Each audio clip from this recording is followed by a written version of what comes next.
Hello, literary sisters and brothers. This is Badri with a new session on romantic age critic William Hazlitt. This video is going to cover Hazlitt with the exam points. At the end of this video, we will see how this writer has been asked by the NTUG Senate exam. So let's me begin with his introduction.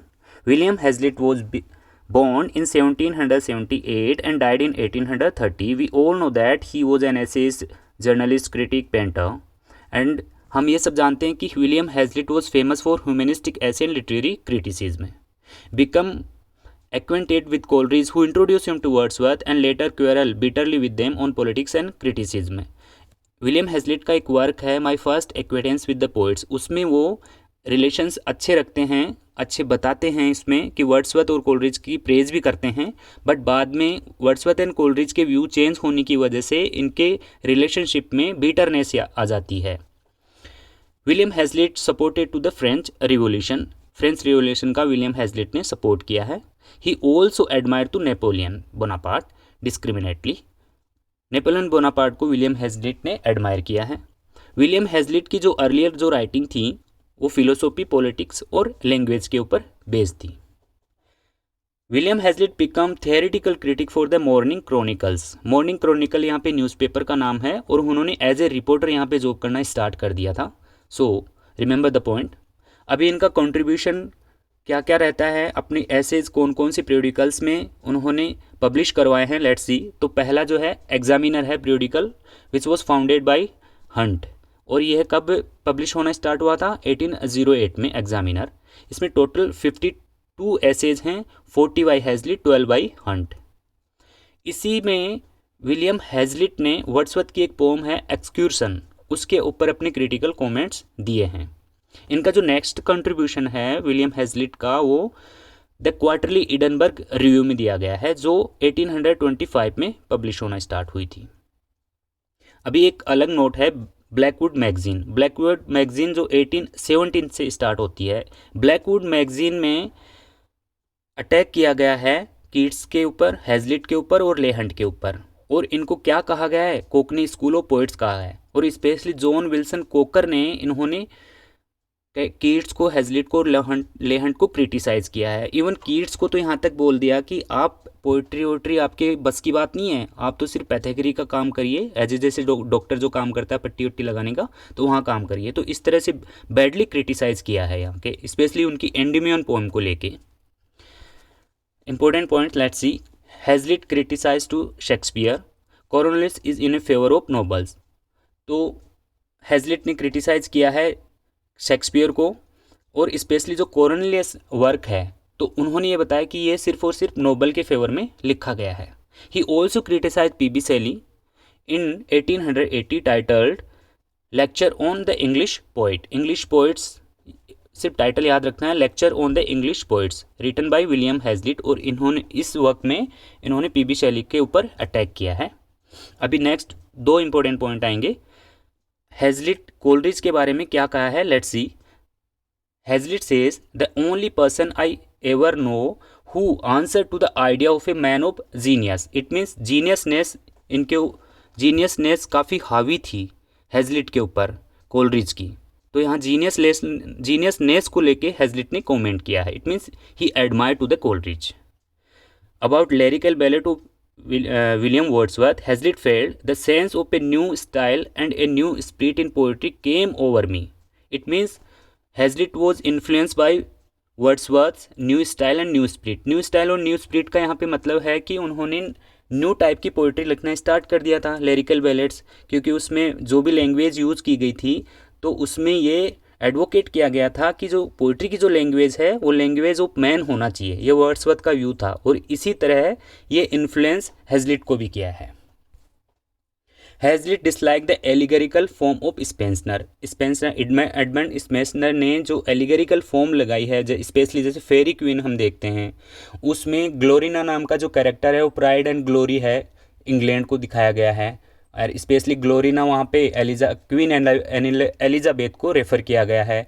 Red cross night है वो holiness को किया गया है. Lady Una है truth और goodness को किया है. आर्टिकल नाम का कैरेक्टर है वो जस्टिस को किया है. तो इस तरह एलिगरिकल फॉर्म में स्पेंसर ने लिखा है, तो उसको भी हैजलिट ने डिसलाइक किया है. Hazlitt says in his essay on Milton's sonnet, compared with Paradise Lost, they are like tender flower that adorn the base of some proud column and stately temple. It means Hazlitt also praised to John Milton's Paradise Lost. Next, William Hazlitt आगे कहते हैं, Wordsworth was not a truly great poet and the spoil child of disappointment. यहाँ पे beater views आ जाते हैं इनके against में. William Hazlitt was most savage critic of Southey. Robert Southey के बारे में भी ये काफ़ी क्रिटिकल व्यूज़ देते हैं. रॉबर्ट सदे बेसिकली पहले Robert Sade, Wordsworth and Coleridge, ये तीनों राइटर हैं जितनी भी लोअर क्लासेस की जो वॉयलेंस थी उनको सपोर्ट करते थे. इट मीन्स बेटर सोसाइटी के लिए जो लोअर क्लास जो लोग थे वो गवर्नमेंट के खिलाफ आवाज़ उठाते थे. तो उस टाइम पे हैजलिट और ये वर्ड्सवर्थ, कोलरिज एंड सदे ये भी सपोर्ट करते थे. बट बाद में इन तीनों ने चेंज कर दिए अपने व्यूज़, तो इसलिए हैजलिट इनके अगेंस्ट में लिखना स्टार्ट कर दिए हैं. और इनका जो वर्क है द स्पिरिट ऑफ एजेस, तो उसमें रॉबर्ट सदे को यहाँ पे कंडेम किया है क्योंकि उसने अपने पॉलिटिकल व्यूज़ जो थे, रेडिकल व्यूज़ जो होते हैं, उन्होंने चेंज कर दिया पूरा. अभी सदे ने भी फिर रिप्लाई दिया है अपना, एक इसका प्ले है वाट टेलर, तो उसमें भी रिप्लाई विलियम हैजलिट को दिया गया है. ठीक है. Hazlitt stated in his lecture on Shakespeare and Milton, Shakespeare और मिल्टन नाम का जो लेक्चर है उसमें भी हैजलिट ने कुछ एक कॉमेंट्स दिए हैं. Let's see. Negative capability add to the power of imagination and a great degree hieroglyphic reasoning. यहाँ पे नेगेटिव कैपेबिलिटी का नाम आते ही हमारे दिमाग में जॉन कीट्स का नाम आता है, बिकॉज ये जो फ्रेज है एक्चुअल में पॉपुलराइज और कोइन किया है जॉन कीट्स ने, जो उन्होंने लेटर लिखे थे अपने ब्रदर्स को. तो उसमें वहाँ पे नेगेटिव कैपेबिलिटी को अच्छे से बताया भी है कि नेगेटिव कैपेबिलिटी क्या होती है. Negative capability it's a capability of a writer to create the doubts, uncertainties, mysteries in a work. It means एक क्रिएटिव एबिलिटी होती है एक राइटर की कि इस तरह का राइटिंग कंपोज किया जाए जिसमें मिस्ट्री हो, डाउट हो, इस तरह की चीज़ें ज़्यादा हो.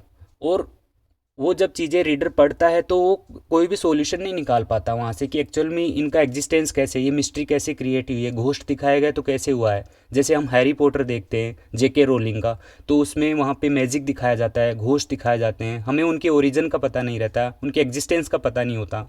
तो वहाँ पे पजलमेंट आ जाती है रीडर के माइंड में. बट इस तरह का एटमोसफियर क्रिएट करना एक राइटर की एबिलिटी होती है, तो इसको हम नेगेटिव कैपेबिलिटी बोलते हैं. लेकिन बेसिकली उन्होंने हैजलिट ने यहाँ पे ये बताने की कोशिश की है कि जो नेगेटिव कैपेबिलिटी होती है वो इमेजिनेशन का जो पावर है उसको और ज़्यादा बढ़ा देती है.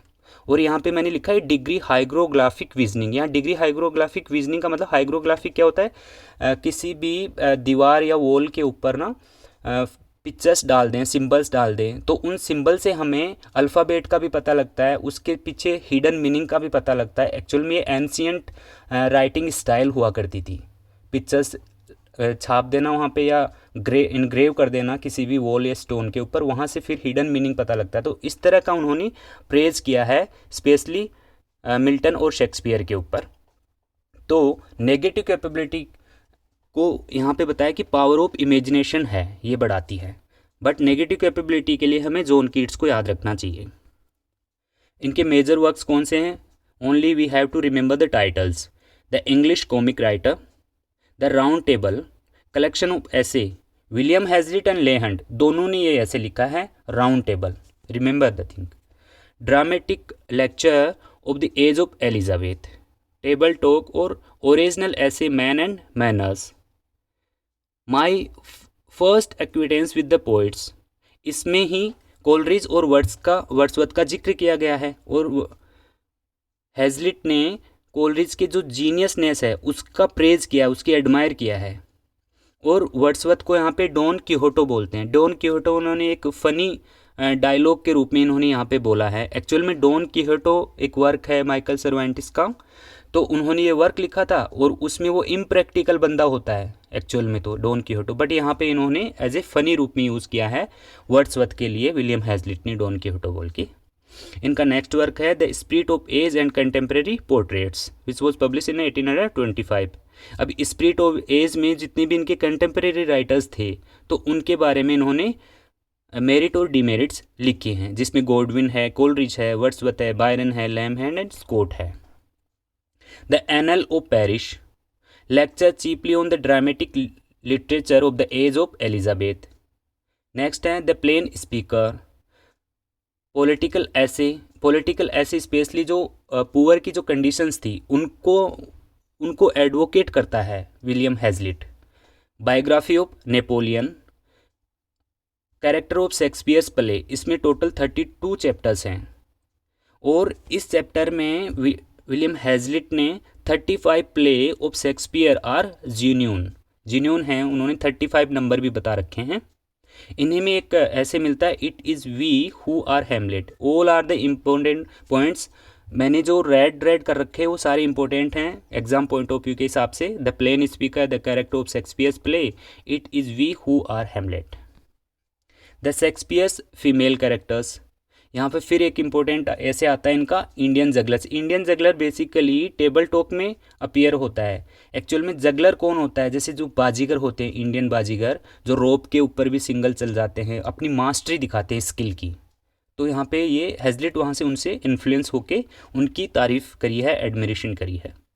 इनका जो नेक्स्ट वर्क है Liber Amoris the new Pygmalion, ये न्यू पिग्मेलियन और लिबर अमोरिस यहाँ पे बताना क्या चाह रहे हैं इसमें विलियम हैजलिट, इनकी जो वाइफ थी उनका कोई अफेयर हो गया था कहीं और दूसरे के साथ में, तो एज ए ऑटोबायोग्राफिकल एलिमेंट्स हमें इसमें देखने को मिलते हैं। इट मीन्स यहाँ पे वाइफ का ट्रांसफॉर्मेशन हो जाता है, इसलिए हमें यहाँ पे ओविड का जो मेटामॉर्फोसिस है, जो ऑगस्टन मिथ है ट्रांसफॉर्मेशन की, वो देखने को इसमें मिलती है। एज ए रीटेलिंग है Liber Amoris the new Pygmalion. अभी विलियम हैजलिट को एनटीयूजी नेट एग्जाम में कैसा पूछा है, let's see. As mention in my first acquaintance with poet, which poet does William Hazlitt describe as the only person I ever knew who answered the idea of man of genius? The answer is Coleridge. Next, which of the following poet does William Hazlitt call Don Quixote in his essay My First Acquaintance with the Poets? William Wordsworth. अब ये passage है और ये passage Indian juggler से है। No man is truly great who is great only in his lifetime. The test of greatness is the page of history. Nothing can said be to be great that has distinct limit or that borders on something evidently greater than itself. Beside, what is so short-lived and pampered into mere notoriety is of gross and vulgar quality in itself. So ये passage हमें Indian jugglers में मिलता है। तो Indian jugglers को दो type से question बना के पूछ लिया। Who among the following has written the essay Indian Jugglers? Next. My first acquaintance with poets, an unforgettable account of meeting with literary hero, he is written by William Hazlitt. एक ही question को दोबारा से पूछ लिया। The Round Table is a collection of essays jointly written by William Hazlitt and Leigh Hunt. Which of the following poet does William Hazlitt call Don Quixote-like in his essay My First Acquaintance with the Poet? Again, this question has been repeated. So, answer is William Hazlitt. So, this is all about the William Hazlitt. Thank you so much.